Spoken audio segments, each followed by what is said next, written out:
All right, well, good morning. This is Conrad Chua, and my this series is called Rise with the Sun. I talk about things that are happening, things that catch my attention, first thing in the morning when the sun rises. So it's something that I'm trying out. Let me know. Let me know in the comments how things are going.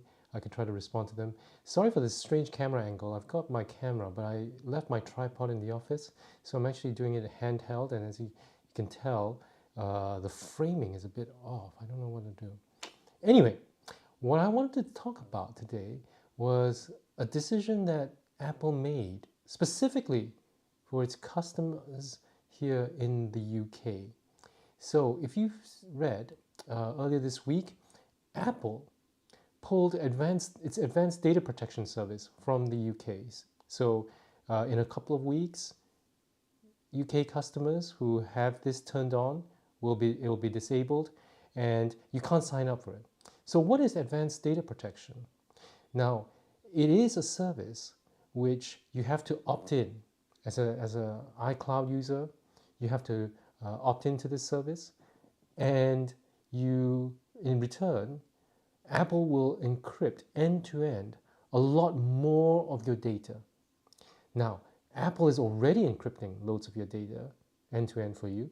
Things like your messages, I think some of your photos, etc. But with advanced data protection, a lot more of your data with Apple is encrypted end to end. And what does that mean? It means that Apple can't have access to your data, even if someone, and here's the hint, the government wants them to. So why did Apple pull the Advanced Data Protection or ADP service? It's because the UK government has been asking Apple and presumably other tech companies, right, to allow it to have a backdoor access to some of the customer data. And this is actually part of I think it's an act from 2016. It's called the Investigatory Powers Act. But most people who look at it have called it the Snoopers Charter. Right? It's one of the most expansive surveillance legislations that you'll see anywhere in the world. Right? And basically they say, well, if the judge gives you, they say there are checks. It has to go through a judge, and then it grants intelligence agencies the right to monitor and collect data on citizens. Now, this was from the previous Conservative government, as you can tell from 2016, but the current Labour government has continued to do this. And they had a request for Apple to create this backdoor to encrypted content. And you've got to ask yourself, usually when you have a new government that comes in, they tend to tear up everything that the previous government did. Just look at what's happening with the Trump administration, undoing everything from Biden, the last 4 years of Biden, even beyond. So you've got to ask yourself, why is the Labour government continuing with this policy? And I'm going to guess it's because they don't want to look weak on crime. They don't want to look weak on terrorism. And the definite third rail, you don't want to look weak on child sexual abuse. And these are the kinds of things that the government is saying will this act will be used, right, to look into. So yeah, it is. Yeah, it is really quite strange. Yeah, and you got to ask yourself again, why now? It's a new government. They haven't really got going. Uh, and I'm sure everywhere in the world, intelligence agencies, I know I've spoken to some of my friends who work in intelligence agencies, everywhere in the world, they want more data. All right. Now, the issue then is what does Apple do? Apple has built a brand on privacy. So it's definitely not in their interest to fold, but at the same time, the UK or any other market may be very valuable to them, and they have to comply with the prevailing laws. So I think Apple basically said, well, we're not going to give you access. We're not going to build this backdoor, and we're just pulling this service, right? As I said, you have to opt in to advanced data protection, and we're not sure whether or not this, how many people have opted in.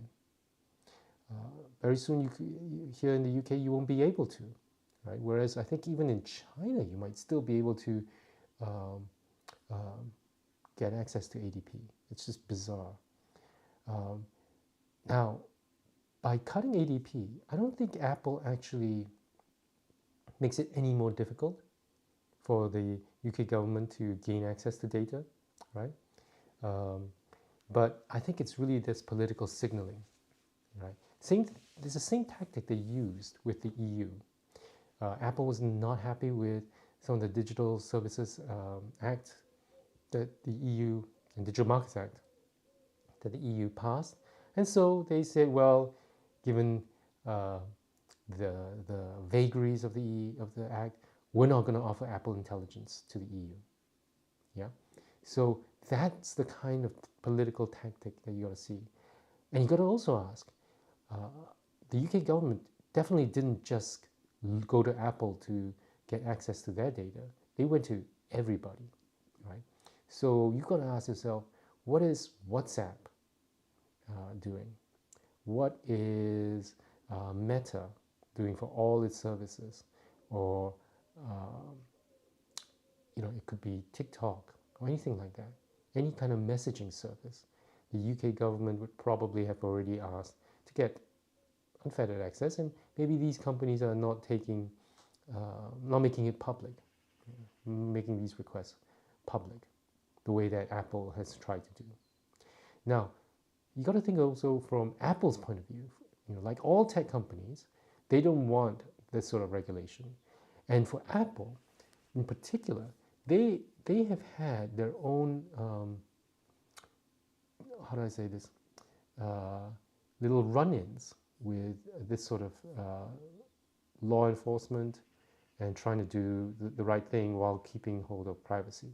So if you look here, a couple years ago, Apple, in response to a lot of law enforcement agencies asking them to clamp down on child sexual abuse materials that could be stored or distributed, they came up with a system that would scan your iPhone photos library.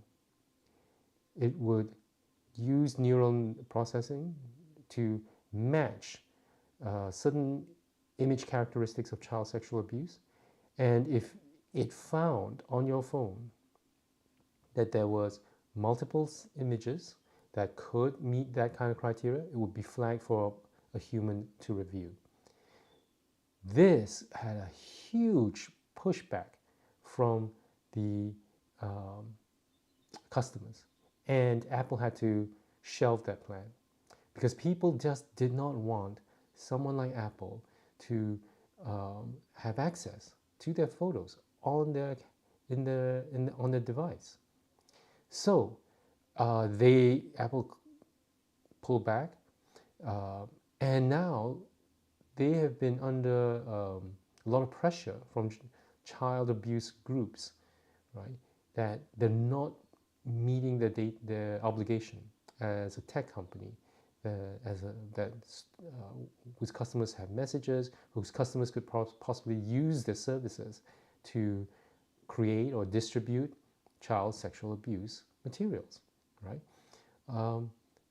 And it's a fascinating kind of position for Apple. What do they do in this sort of situation? I don't know. What do you guys think, right? Is there anything that you can that a tech company could do in the face of this sort of increasing pressure from law enforcement, from governments all over the world? And how can a tech company still preserve the privacy and confidentiality of its customers. Mind you, this UK Act would have, if Apple requested it, if Apple had agreed to the UK government request, the UK government would have had access to anybody's data, not just in the UK, because you could conceivably think, well, a judge could approve a request based on terrorism concerns, and well, if Apple agreed, you could be anywhere in the world, and the UK government could have seen your data. So that's the kind of stakes that we're thinking about. Let me know what you think, right? And in the meantime, yeah, have a good rest of the day. The sun's up already, so yeah, have a good rest of the day.